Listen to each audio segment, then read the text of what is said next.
नमस्कार दोस्तों, आप सभी का स्वागत है हमारे चैनल में।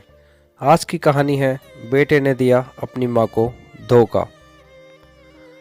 बेटे ने अमेरिका से अपनी माँ को फ़ोन किया। हेलो माँ, मैं रवि बोल रहा हूँ। कैसी हो माँ, आप ठीक हो? माँ ने कहा, मैं ठीक हूँ बेटे। ये बताओ कि तुम और बहू दोनों कैसे हो? हम दोनों ठीक हैं माँ। माँ, आपकी बहुत याद आती है। अच्छा सुनो माँ, मैं तुम्हें लेने अगले हफ्ते इंडिया आ रहा हूँ। माँ ने कहा, क्या बेटा? रवि ने कहा, हाँ माँ, अब हम सब एक साथ ही रहेंगे। आपकी बहू कह रही थी माँ जी को अमेरिका ले जाओ, वहाँ गांव में भी वह अकेली बहुत परेशान हो रही होंगी। तभी माँ की आंखों से खुशी के आंसू आने लगे। बेटे और बहू का प्यार अब उसकी नस नस में दौड़ने लगा था। तब रवि ने कहा, तुम सुन रही हो ना माँ? तभी जीवन के 65 साल गुजार चुकी सावित्री ने जल्दी से अपने पल्लू से आंसू पोंछे और अपने बेटे से कहा, हाँ रवि बेटा, मैं सुन रही हूँ। तब उसके बेटे ने कहा, माँ, मैं अब फ़ोन रखता हूँ और तुम तैयार रहना, मैं अगले हफ्ते ही इंडिया आ रहा हूँ। तभी रवि की माँ सावित्री ने पूरे गांव में दौड़ दौड़ कर ये खबर सबको सुना दी कि अगले हफ्ते मेरा बेटा रवि आएगा और मुझे हमेशा हमेशा के लिए अमेरिका लेकर जाएगा। तभी गांव के कुछ लोग खुश होकर सोचते हैं कि चलो, बेचारी सावित्री के पति तो गुजर गए, अब उनके गुजर जाने के बाद सावित्री अकेली है। अब कम से कम उसका बुढ़ापा तो बेटे के जरिए अमेरिका में सुख शांति से गुजर ही जाएगा। रवि अकेला ही गांव में आया था। आते ही उसने कहा कि माँ, हमें जल्दी ही वापस अमेरिका जाना है, इसीलिए जो भी रुपया पैसा किसी से भी लेना है वो लेकर रख लो, और तब तक मैं किसी प्रॉपर्टी डीलर से अपने इस मकान को बेचने की बात करता हूँ। माँ ने पूछा, मकान को बेचने की क्या ज़रूरत है रवि बेटा? रवि ने कहा, माँ, हमारे अमेरिका जाने के बाद इस मकान की देखभाल कौन करेगा? हम सब तो अब अमेरिका में ही रहेंगे। मकान बेचने की बात से ही बूढ़ी माँ की आंखों में मकान के कोने कोने ऐसे देखना शुरू कर दिया कि जैसे पता नहीं उसका क्या छूटने जा रहा है। तभी रवि ने उस मकान को जल्द से जल्द बेच दिया। मकान तो छोटा ही था, मगर मकान के आसपास की ज़मीन बहुत बड़ी थी, इसीलिए उस घर के ज़्यादा से ज़्यादा पैसे मिल गए।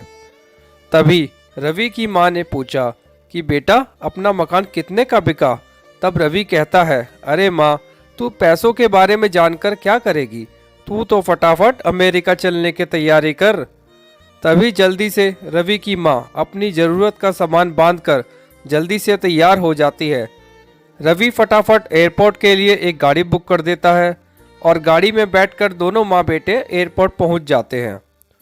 एयरपोर्ट पहुंचकर रवि अपनी माँ को एक बेंच पर बिठाकर ये कहता है कि माँ, तुम यहाँ पर बैठो, मैं अभी तुम्हारे लिए अमेरिका जाने का वीज़ा और टिकट बनवा कर लाता हूँ। रवि की माँ सावित्री कहती है, ठीक है बेटा, लेकिन तुम जल्दी आ जाना।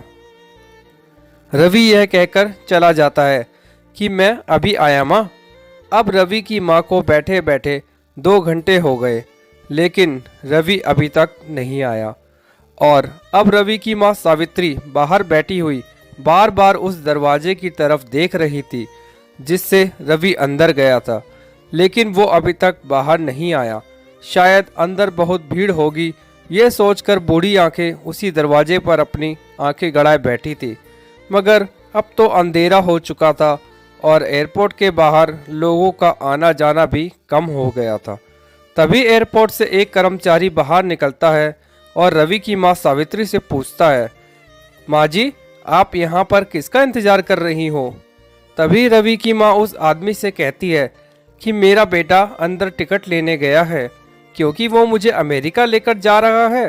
तभी वो आदमी कहता है, लेकिन माँ जी, अंदर तो अमेरिका जाने वाला कोई भी पैसेंजर नहीं है और अमेरिका जाने वाली फ़्लाइट तो दोपहर में ही चली गई। ये सुनते ही सावित्री को बहुत चिंता होने लगी। कर्मचारी पूछता है कि माँ जी, आपके बेटे का नाम क्या है? सावित्री ने कहा, मेरे बेटे का नाम रवि है। तभी कर्मचारी अंदर गया और कुछ देर बाद बाहर आकर बोला कि माँ जी, आपका बेटा रवि तो अमेरिका जाने वाली फ्लाइट से कब का अमेरिका जा चुका है। ये सुनते ही रवि की माँ सावित्री बहुत ज़्यादा घबरा गई। तभी बूढ़ी सावित्री के हाथ पैर कांपने लगे और उसकी आंखों के आंसू नहीं रुक रहे थे। माँ का रोम रोम कांप उठा। रोती हुई किसी तरह सावित्री अपने घर पहुंची, लेकिन वो घर भी अब बिक चुका था। और रात में वो घर के बाहर चबूतरे पर बैठी हुई थी कि वहाँ जिसने उसका मकान खरीदा था वो वहाँ पर आया। मकान मालिक दयालु था। उसने दर्द भरी बातें उसकी सुनी और कहा, माँ जी, आप अंदर कमरे में सो जाओ। मगर बूढ़ी सावित्री ने कहा, नहीं, मैं यहाँ चबूतरे पर ही सो जाऊंगी, और ये मेरे कुछ पैसे हैं बेटा, इसे तुम रख लो, मुझे सुबह वापस लौटा देना। ये कहकर वो अंदर चला गया और फिर वो बूढ़ी सावित्री अपने मकान की तरफ देखती रही और देखते हुए रोने लगी और फिर भगवान से ये प्रार्थना करने लगी कि हे भगवान, मेरा बेटा रवि और मेरी बहू दोनों हमेशा खुश रहें जहाँ भी रहें। और रात में ही ना जाने कब रवि की माँ की मौत हो गई। तब सुबह मकान मालिक ने ही बूढ़ी सावित्री का अंतिम संस्कार किया। तभी वो मकान मालिक सोचने लगा कि हे भगवान, बूढ़ी सावित्री कितनी अच्छी थी, बेचारी अपने अंतिम संस्कार के पैसे भी खुद ही देकर गई। दोस्तों, रवि ने अपनी माँ के साथ कितना बड़ा धोखा किया।